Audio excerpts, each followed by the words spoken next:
Mets Nation, and welcome to the Bat Cave.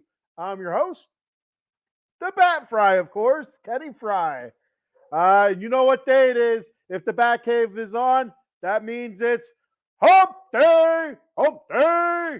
There we go. Kicking it off right. We're ending it right. For me, I would if you watched the show before, I always talk about working night shift and all that crap.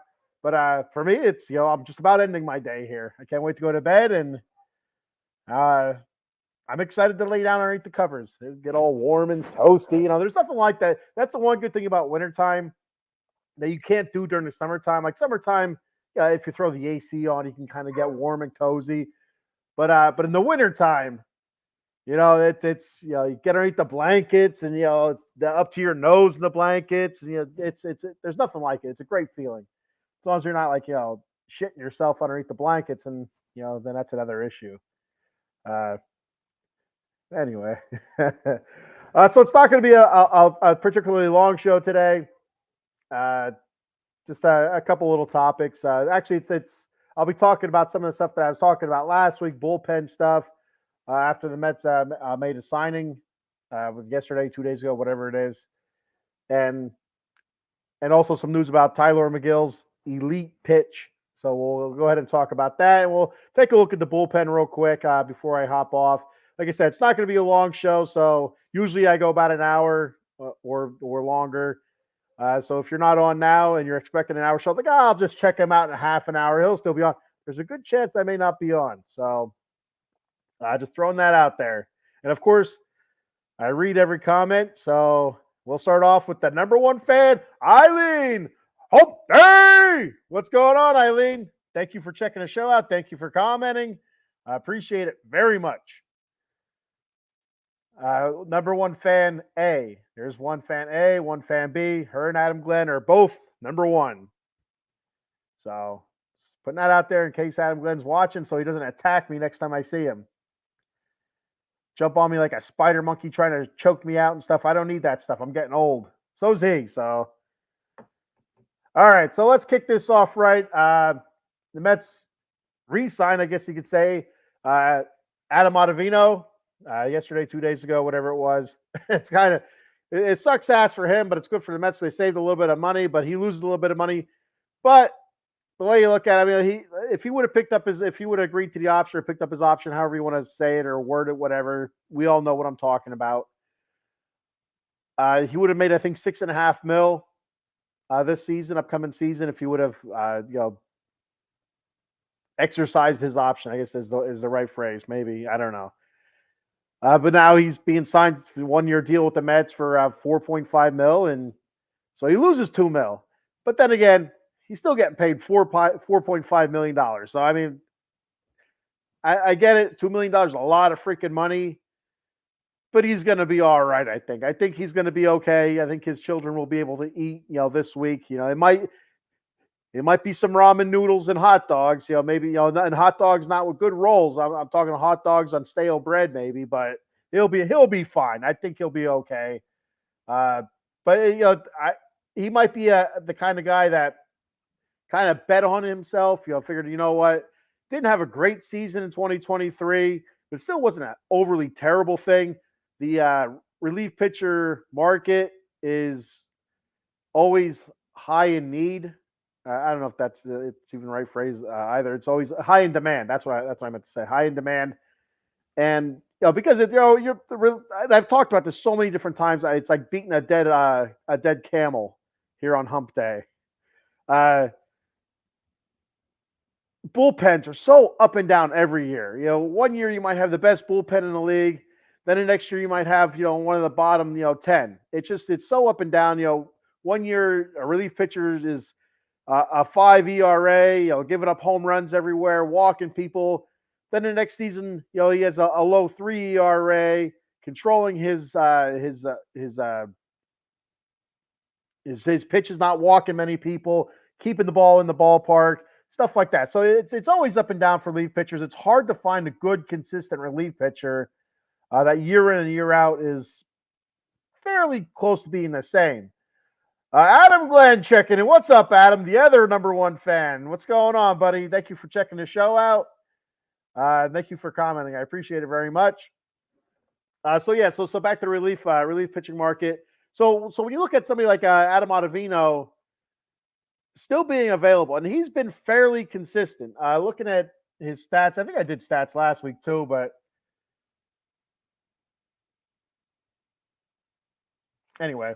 So looking at his stats this past season, he was 1-7 with a 3.21 ERA. You know, good. That's not terrible. I mean, it's pretty decent. But for what he did in 2022, a 2.06 ERA with a WHIP of 0.975, and his walks per nine was 2.2. That was really good. I mean, I think we also had a 100-win team. We also had Seth Lugo there with them. Those guys were almost interchangeable. Seth Lugo and then Adam Ottavino. Their bullpen was very, very good. I thought. We lose Lugo and Jeff Williams and a couple other pieces to that bullpen, injuries and whatnot. But Ottavino had a terrific 2022 campaign, and 2023 good, but not as good as 2022, but still fairly consistent. And so I feel like he's one of those few guys that you can count on year in and year out to be there for you and to give you good innings. Now, last season, they talked about this last night on it wasn't Subway to Shea. It was I guess it was Shea to I don't know. They say it was a show off of Subway to Shea. I can't remember the name of the show. I wish I could. Nelson was on there. Chris from CPNY Sports. Nelson's, of course, our Amish Mets fan, our buddy there. And they're talking about Ottavino last season and his propensity to give up the big home run. Very good. Very solid for the most part. But then when he was in a big spot, seemed to give up the big home run. Give up the big hit. And it bit him time and time again. And also, they also talked about giving up a lot of stolen bases, which is, it seems like we have the Mets. I mean, I feel like that year in and year out, there's always a group of pitchers on the Mets, either the starting rotation or in the bullpen, are just guys that give up a lot of stolen bases. And it sucks if you're a catcher because that really messes with your percentages. Your caught stealing percentages and all that stuff. And it also raises the number of people stealing on you, and that sucks. That really does. Especially Francisco Alvarez had a really good season, and go ahead and look at his caught stealing percentage. You're like, oh, that's not all that great, but actually it wasn't terrible. It's just you have a lot of people stealing on you with some pitchers with some really long, drawn out type wind ups, or it takes them a while to get to the plate with their delivery. Adam Glenn says, "Did you hear about the team Big and Slim for your daughter's cornhole?" No, I did not. My actually, what Adam's talking about is my daughter used to play for a travel softball team called the Not Your Average Janes, and we always did I was a coach and stuff like that, and we always did a cornhole tournament to raise money for the team, for tournaments and stuff. So that's what he's talking about, my daughter's cornhole tournament. It's a tournament. It's bean bags. And so my daughter doesn't play for that team anymore, so I'm not a part of the cornhole tournament. I still may go. I'd still like to go to support the team. I miss the team, and I really enjoyed coaching those girls. So I still might be there, but Big and Slim, you and Sean, that should be a winning combination, no doubt. There, Adam, you and Sean. This guy should have named yourself Menace to Society or something like that. That would have been funny too. But big and Slim, that's Sean's a big fella and you're a little fella. That makes sense. So back to the Mets bullpen and Ottavino. So like I said, it's those guys with those long drawn out releases to the plate and stuff like that. He needs to really, really look at that. And again, that's something they were talking about on the Mets podcast last night. I wish I remember the name of the goddamn show, and it pisses me off that I can't remember it. But that's something he needs to work on. He really needs to work on his delivery and how to speed it up, how to change it up. It doesn't have to be, fast to the plate, fast to the plate, fast to the plate. It has to be mixed up. If the runners are getting a good read on you, they're just going to steal, steal, steal. If you're able to mix it up, if you're able to one pitch, quick pitch, and then, another pitch, raise that leg, maybe pause it for a second, and then go without, getting yourself a balk or whatever. Dudes doing stuff like that can really keep the runner uh, guessing. So it's it might give the runner pause and stuff. Might create less opportunity for him to steal, and that's what you want. But you also don't want to mess up the delivery so much where he's out there walking more people. I already said his walks, pretty much doubled from 22 to 23, and so many different pitchers stats that I did look at. From 22 to 23, the walks have gone up. It wasn't too many that I seen where the walks actually went down. And whether or not that's the pitching the pitching clock or whatever you want to call it, or it's the pitch calling. They have the automated gimmick stuff. They're in their hat, they're calling their pitches, or they have the catcher calling the pitches. And sometimes the transmitter doesn't freaking work. The pitcher's like, "Oh, I can't hear you." I mean, that can throw a pitcher out of his rhythm real easy. So stuff like that could affect pitchers, and that could have led to more walks. And the umpires are calling it tighter or not as tight. I don't know. But most of the stats that I have looked at recently, whether it's bullpen or starting pitchers, most of those the runs have gone up, or the walks have gone up at least 1 to 1.5 walks per inning for most of them. I mean, there's been a couple, not too many, where the walks have actually gone down, but for the most part, they've gone up and gone up significantly. 1.5. That's an extra 1.5 base runners per inning. I mean, because most relief pitchers are out there for an inning anyway, so that's pretty much it. So yeah. So with the Mets bringing Ottavino in, they had to create a roster spot, so they designated for assignment catcher Tyler Heineman. So, I mean, there's that.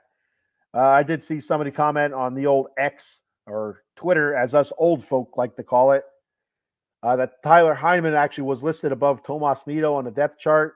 I didn't realize that we still had Tomas Nido on the depth chart. I thought he was, no, I guess he was down in AAA to end the season last year. So,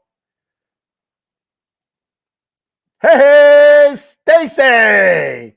She says, "Good morning, Bat Cavers." There we go. Good morning, Stacy. Thank you for checking the show out. Of course, Stacy, the lovely Stacy, you can check her out on the Big Blue Power Hour when that is back up and running in the future there during the football season. Or if they pop in for like the draft and stuff like that, be sure to check her out.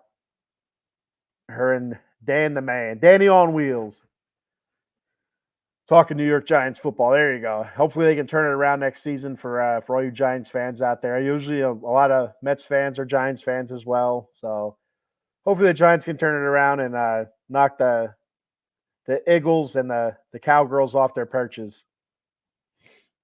And who knows what the Redskins are going to do. And yes, I'm going to call them the Redskins. I hate the whole Commanders thing. They could have came up with something much better than Commanders. It's a stupid ass name. It's like I don't know, like an Arena League name. I don't know. I'm not saying Arena League names are stupid. I mean, if it's an Arena League name, it's good for an Arena League. They're not an Arena League. They're NFL. They could have did better than Commanders. I don't know who was voting on that, but I don't know. Call it the freaking Hunter Bidens or something. I don't know. They're all cracking. Anyway, we're getting on a tangent here now. She says, "We are praying." There you go. One prayer today. I'm a Raider fan. You can see it right behind me there. I'm a Raider fan. Always. I've been praying for 20 plus years. The Lord has not seen fit to give me any consistency in this organization. So hopefully that has turned now. So I'm excited to have Ottavino back. I like Ottavino.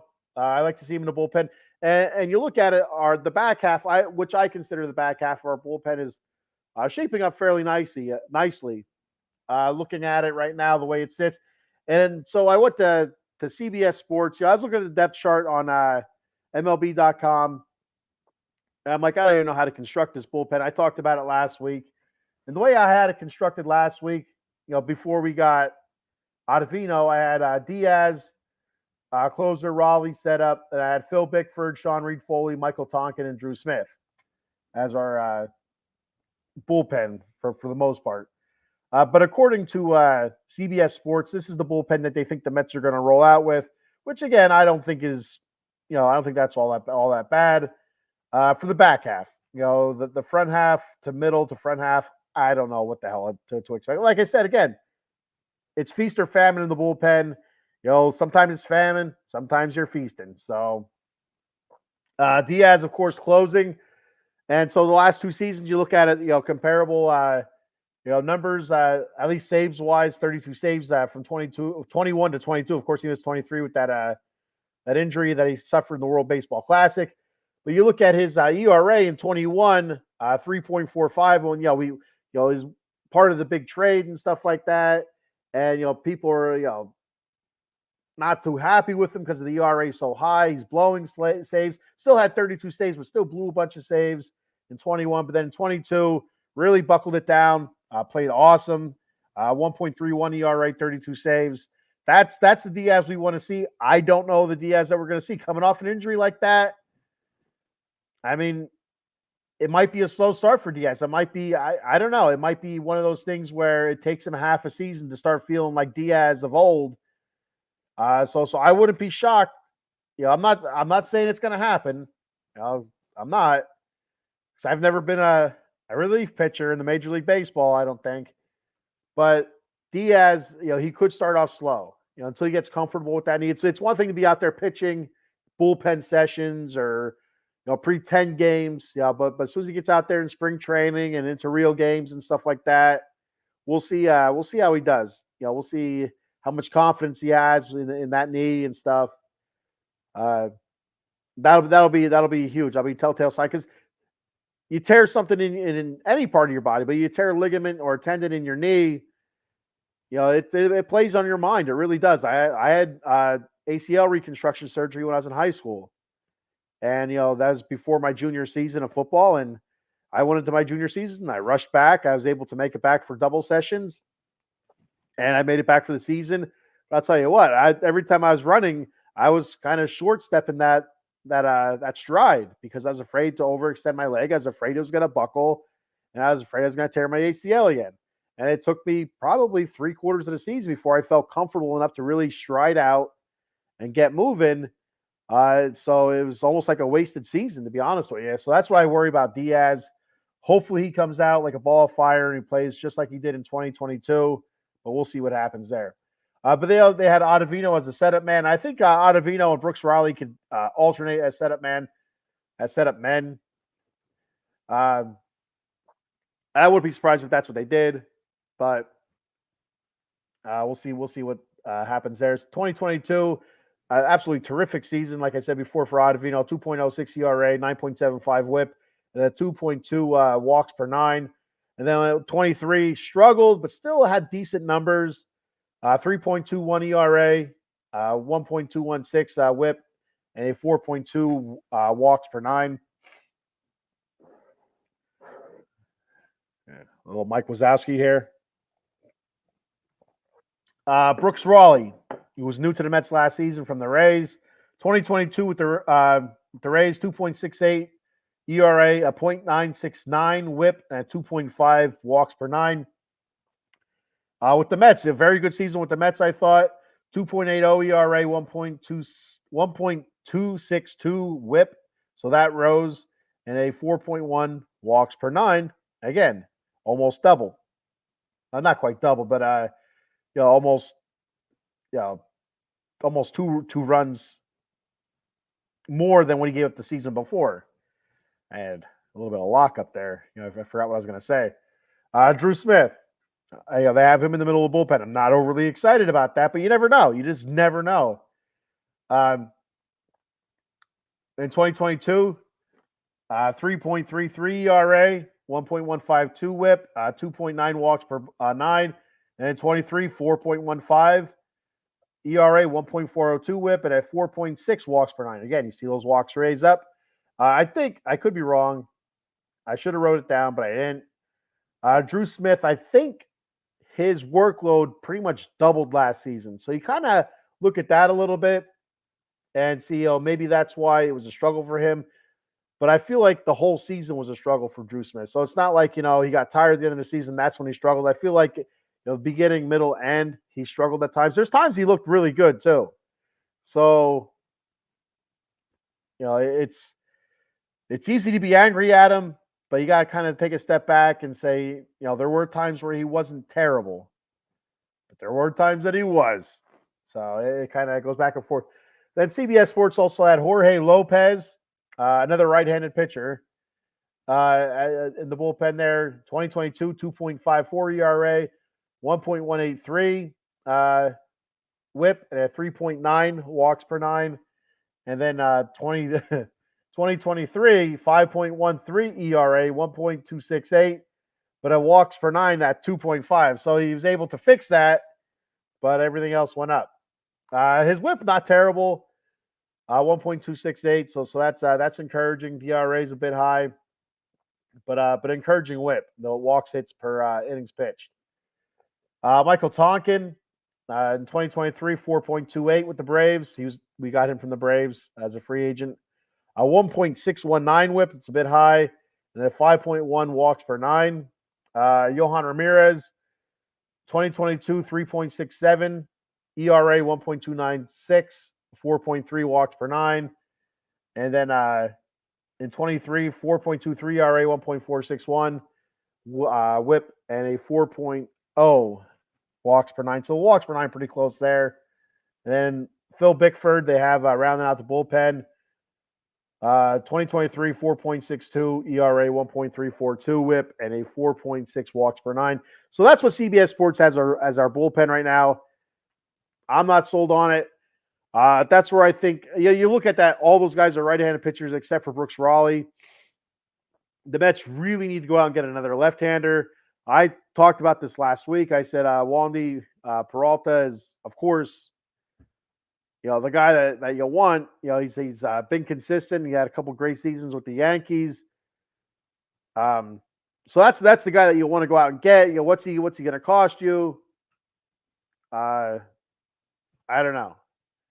I'm not sure exactly what the going rate for a guy with a barely over 2 ERA in the bullpen is going for.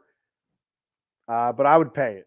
If you get Wandy Peralta in that bullpen as well, I feel like that's a chance to be a fairly solid bullpen right there. And that could be a huge key to our success, and a key to our team being able to stay in games.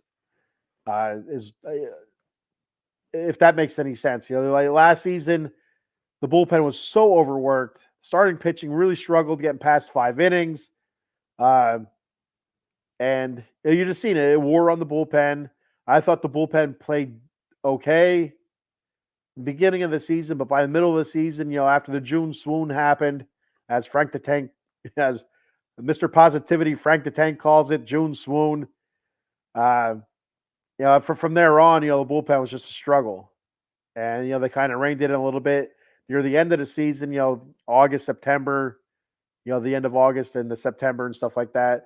But also our pitching staff seemed to be going a little bit later into games. And they also started doing a thing where they would have, I think Peterson pitched like 3 innings to start a game. And then, somebody else come in for, 3 innings, kind of splitting it up there. A couple long relief guys or starting pitchers, going less to start, because one of the things that really David Peterson struggled with last year, I think it was David Peterson, was, going, third time, through the batting order, second, third time through the batting order.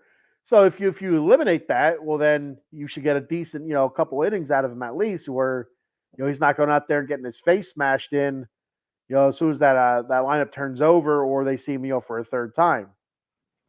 So, So that helped the bullpen a little bit too. I think having a couple guys that like inning eater type guys or guys going out there splitting 6 innings. A couple guys that are really good for 3 innings, but after that get kind of shaky. So that might be something we could see this season out of our rotation. Which I don't know if it's gonna be a 5-man or 6-man. I think my personal belief is that they'll probably go 6. A couple of our starting pitchers are a little bit up there in age. And it also helped Kodai Senga last season a good bit when he was pitching, once a week or every 6 day or so instead of your traditional 5-man rotation. So I do believe that they'll go 6 at least to start the season, and then once it gets down to the dog days of summer, maybe trimming it down to 5 to really push and see what your rotation can do, get wins, and get your best pitchers out there as often as possible. But we'll see what happens there. In that 6th man, I don't know. Is it going to be Tyler McGill, Joey Lucchesi, Jose Butto? Sorry, excuse me. Dad, I got a dad sneeze happening here. Oh yeah, a dad sneeze. You know what dad sneezes? They scream, they holler when they sneeze. Got to do it when you're a dad. That's what I don't know. So when we my wife gave birth to our first child. The first time I sneezed after that, I was like screaming, like like that. And she's like, "What's wrong with you?" I said, "Dad sneeze. I don't know." That's one of the things I guess that comes with being a dad. It's automatic. It's like ingrained into your system. It knows once you're a father, that kicks in. Like there's something like genetic that kicks in, or something that's been passed on through ancestral traits. From the cavemen times. I just imagine cavemen sneezing like that when they're fathers, and that's been passed on evolutionary. Or maybe not really evolution. It didn't really. Well, maybe it did. Maybe it is a little. Maybe that the cavemen sneezed really, really hard. Maybe that's not why they're not around Neanderthals and stuff anymore. That could be, people thinking the Ice Age or whatever killed off the Neanderthals. Maybe it was. Maybe it was just, really hard dad sneezes, and the men aren't around. The women can't, they need the men to produce little cave people. And, I don't need to tell you how cave people are born. I don't need to tell you how that works. I mean, if I do, we'll start a show up and I can draw diagrams. But well, anyway, I'm off topic here. I'm sorry. If you're watching, I apologize talking about caveman sex and all that stuff. Neanderthal, anyway. Neanderthal. I don't know about all the other ones. You have Neanderthals. But anyway, all right, moving on from the bullpen and Ottavino. Hey, I said I'm going to be out of here early. I'm already a half hour into the show, and I'm only, anyway. Tyler McGill. There's reports that Tyler McGill, our boy Tyler McGill, who's trying to get himself back into the starting rotation. I like Tyler McGill. I was really bummed last season when he struggled, and I think it's played off of the 2022 season. I felt like he came back too soon from injury at the end of this 2022 season because the Mets were really struggling. They were struggling with injuries in their rotation, with DeGrom being out. I think Scherzer was hurt at that time as well. And what the hell is that? Taijuan Walker was struggling at that time. So you had Tyler McGill, who started the season off really good, who ended 21 very good, started off 22 very good. He gets hurt, comes back too soon, gets the snot beat out of him the end of 22. I believe he was left off the postseason roster, but I could be wrong about that. It doesn't matter. It doesn't matter. But then he comes into 23 and carries over the snot beating that he got in 22 over to 23. So hopefully he figures it out. Hopefully that wipe the slate clean with Tyler McGill. But reports are that he's working on an elite pitch, an elite split finger pitch.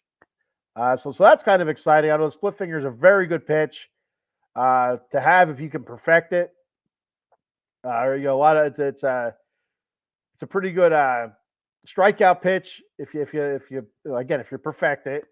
And I think I could be wrong. I'm not a guru here or anything like that, but I'm pretty sure like the split finger leads a lot of players to bashing that ball into the ground, causes a lot of ground outs and stuff like that. But I could be wrong about that. I don't know. I'm not an expert. That's just what I think. But that was being reported by Mike Puma from the New York Post that Tyler McGill and some pitching coaches have been down in at Push Performance Pitching Center down in Arizona, You're working on his pitching and stuff like that. And these coaches have said that his split finger is on an elite level. So we'll see. We'll see what happens. Good for Tyler McGill. I'm happy to see him, still trying, still pushing himself, and just trying to make the rotation. And if he doesn't make the rotation, I still think he's going to get spot starts. And like I mentioned before, with our pitching staff, in my eyes, being a little bit on the older side, and injuries always happening. It's not like we went out there and picked up a whole bunch of Cy Young, past Cy Young winners either. These are guys that are almost kind of like hoping that they pitch well, hoping they return to form from past seasons. That's kind of something Mom always say, hope in one hand and crap in the other, and see what fills up first. We'll see what happens. My mom never said that to me. I don't know why I said that. That's kind of funny. I just said that. Now it makes me think. So real quick before I move on, today, January 31st, is my youngest daughter, Callie, her 11th birthday. So I want to say happy birthday to Callie. Let me take a sip of Mike Wazowski's head. Happy birthday to my youngest daughter, Callie. And it's also my mom's birthday as well. She would have been what year is it? She would have been 61 this year. She passed away. I guess it's 2 or 3 years now. I think was it? Yeah, it's 2 or 3 years now. I don't know. But yeah, me saying that about my mom made me think about my mom's birthday today. And anyway, I don't want to get all weird and stuff like that. So yeah, good for Tyler McGill. Another a note here. Justin Turner is now off the board. He signed. I think he signed with Toronto. I could be wrong. So it's do the Mets look at JD Martinez now? They take a serious look at JD Martinez or Jorge Soler. My thoughts are more towards Jorge Soler, a little bit younger, and can actually play the field. But I wouldn't be surprised if it's neither. I wouldn't be surprised if it's nobody. And like I've said, I'm like once again beating a dead camel here. It's I think it's going to be DH by committee. I think you're going to have potentially Vientos there to start, but you're going to see. I think you're going to see Marte there a lot. I think you'll see Nimmo there a little bit. You'll see Pete there, Alonso there a little bit. Francisco Alvarez, I think you'll see him there as well. So I don't think the feeling that I get now so far along, I don't see them signing anybody like that. I don't see them signing a JD Martinez or a Jorge Soler. I just don't see it. Now, could they sign somebody that I'm not thinking of that's maybe not as big, as big name and stuff like that as a JD Martinez or a Jorge Soler? I'm not saying that. They could still go out there and get somebody, but not with 30 home runs last season. So, but I don't think they'll go out and sign those guys. And also, David Robertson's now off to Texas. So that's something I talked about last week about potential of the Mets reunion with David Robertson. I also brought up Aaron Loop. Is there a chance they can rekindle the old flame with Aaron Loop there from 2021 when he had a sub-1 ERA? It's funny because I said this I think last week. I got to see Aaron Loop pitch in 2021. It was the Mets at Phillies opening day.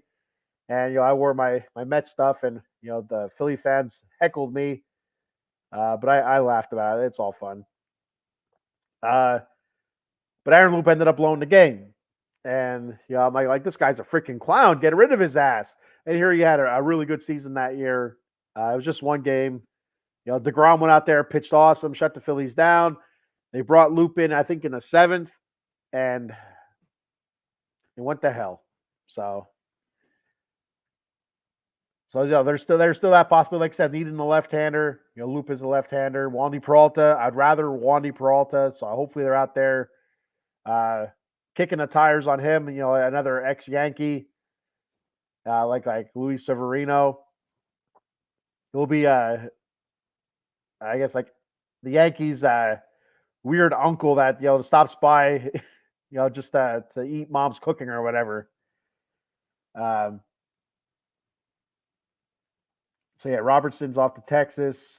Uh, yeah, I mean that's all I have really.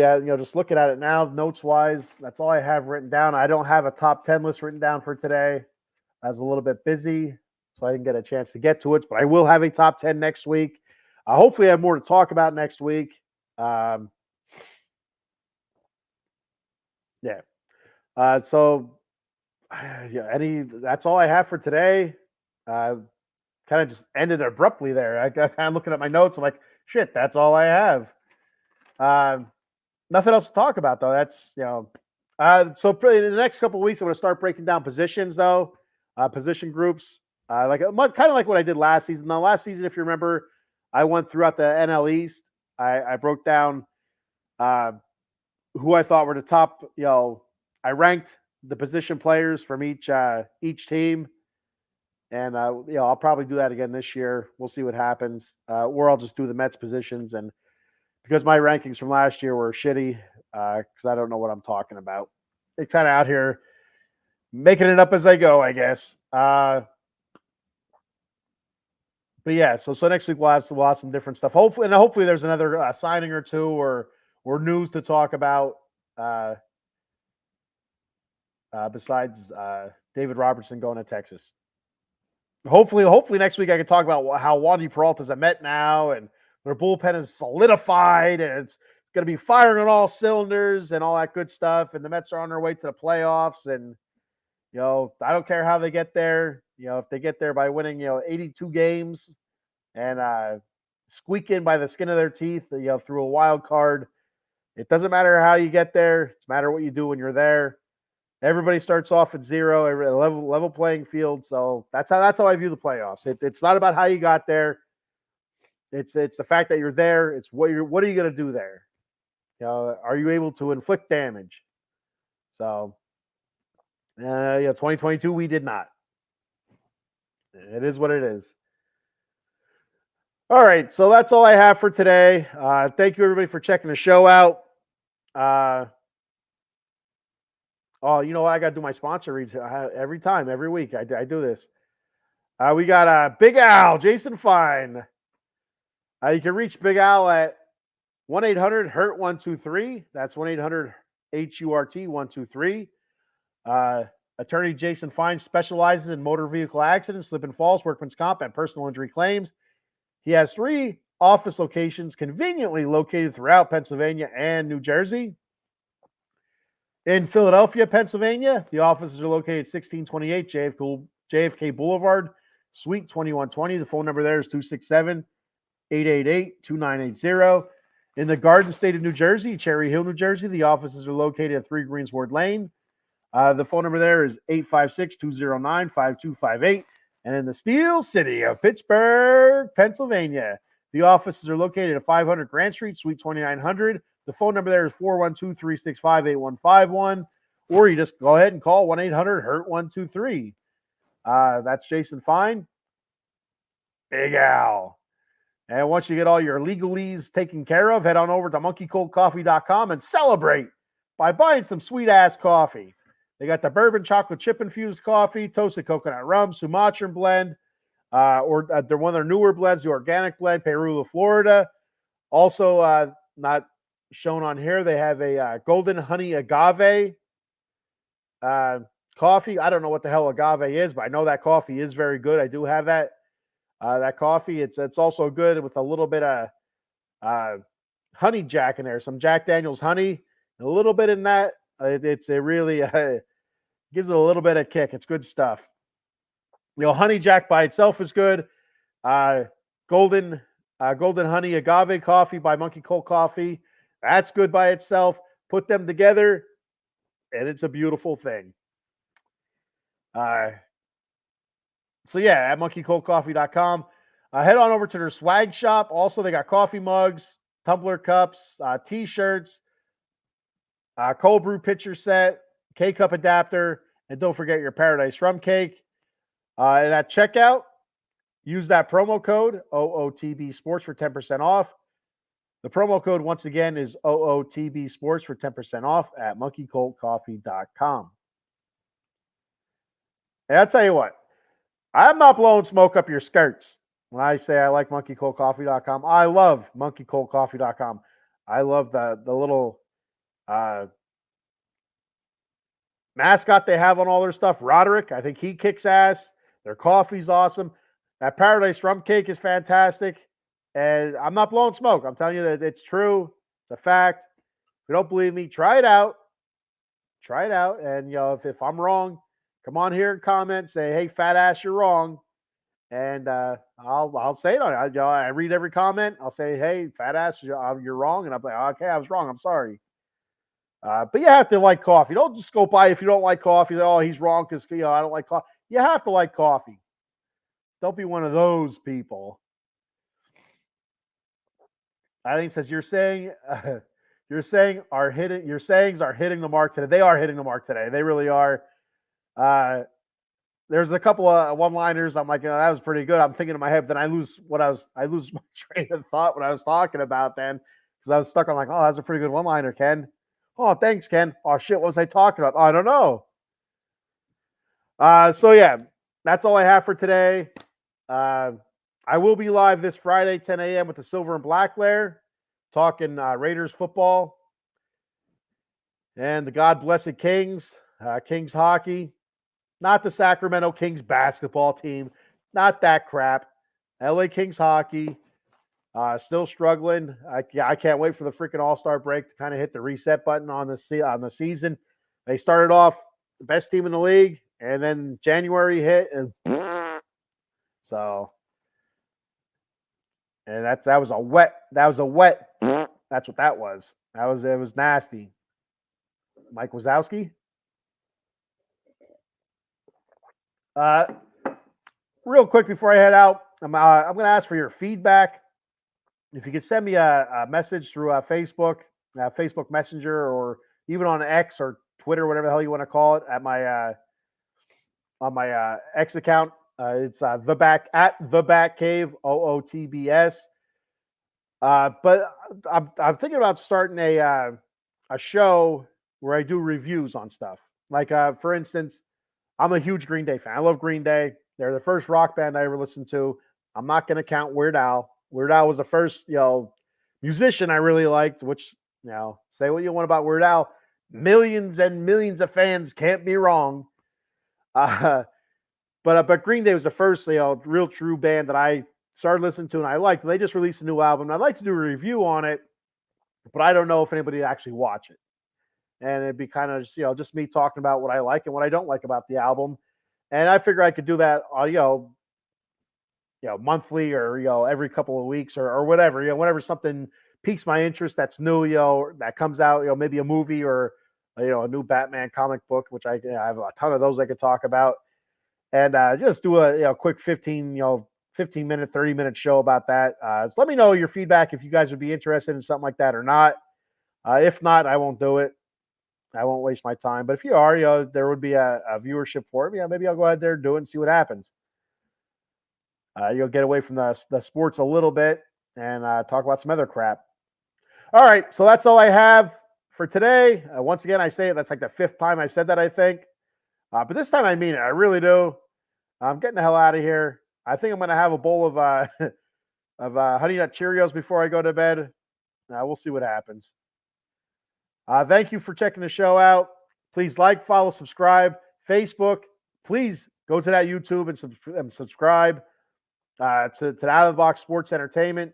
And also, I have a YouTube page. It wouldn't hurt to subscribe to that, but I'm not worried about that. Subscribe to the Out of the Box Sports YouTube. X, please follow my page on X. Follow Out of the Box Sports. It's much appreciated. I follow pretty much everybody back, unless I suspect you to be one of those accounts where the ladies send me like a message back. Like, oh, I think, oh, that's a Mets fan. They're following me now. And they're like, oh, hey, Ken, would you like to learn about insurance? No, I would not want to learn about insurance. I love you long time. No, you won't love me long time. I'm a married man. So A lot of weird stuff out there. Like I don't understand how that works. You know, I don't know. I don't know how it works. It's just I get it. I get it. You know, so and so's following you. Well, okay, I follow back, and I start getting all these weird ass messages. Like, all right, I gotta unfollow that now. Or I gotta block the messages. It's like it doesn't make sense to me. I usually don't unfollow because I like seeing all the followers. I was trying to build a followership. It's like, well, that's a number then. But usually I just block them then, or block the messages because it's all nonsense. Trying to steal my hard earned money out of my bank account. Probably some prince in like a small African nation. Stuff like that. All right. Anyway, that's a weird rant for the end of the show. I'll see you guys later. Next Wednesday, same bat time, same bat channel. Let's go Mets.